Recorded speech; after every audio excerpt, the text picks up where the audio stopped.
film begins with shots of Edinburgh Castle on a sunny day. Mick is by the railings outside Edinburgh Castle talking to camera.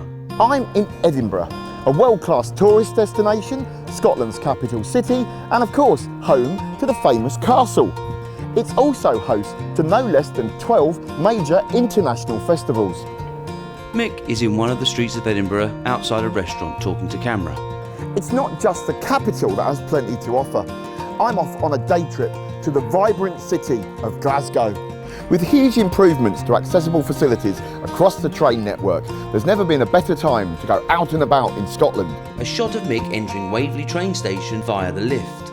There is now a shot of Mick at Waverley train station car park. And it's good to know that here at Carlton Way, there's a designated drop-off point for passengers that need assistance. Mick is now talking to camera next to a kiosk with helpful staff. At Edinburgh Waverley Station, my trip is off to a smooth start. I've requested assistance from the wonderful staff here, and they are always happy to help passengers with a wide range of disabilities. There are shots of people whizzing past on the main forecourt of the station. Mick now gets a ticket from the station kiosk and proceeds to the train. ScotRail requests that you book assistance up to 24 hours in advance online. Just go to the assisted travel section on the homepage and fill in the online form. A train pulls into the station platform. The ticket offices have induction loops and tactile warning strips are along some of the platform edges. There are accessible toilets and there is access to a wheelchair to use around the station if you need one. And a station assistant proceeds to attach the ramp to the train. Mick is now helped by the platform assistant onto the train. Mick is at a window seat of the train. Now, if you don't have yourself a disabled person's rail card yet, it's a must. It gives you a third off all ticket prices, and that's for all eligible disabled people, and it includes a family member, a friend or a carer. And for peace of mind, there's this, the handy ScotRail passenger assistance card. This has got all the information you might need in one handy place. You can get them from the station, or you can download them online. There is a sign for disabled access on the train. On this train, there are 4 designated wheelchair spaces, priority seats and an accessible loo.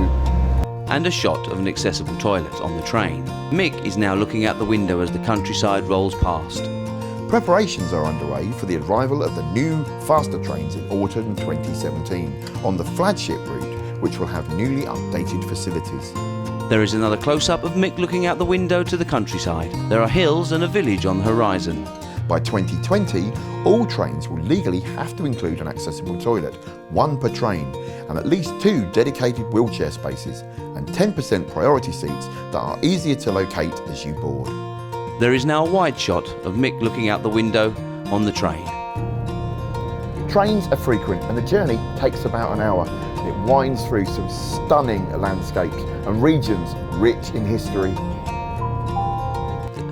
Here, there is a close-up of the countryside, the Lothians, as it passes by. First are the Lothians, which are home to stunning lowlands and the Pentland Hills. Then the beautiful Clyde Valley and nearby New Lanark World Heritage Site. Over 500,000 people have also used the Borders rail link, and the routes are extremely popular, winding through areas notable for its wool industry. The train pulls into Glasgow train station. Mick leaves the train via the ramp.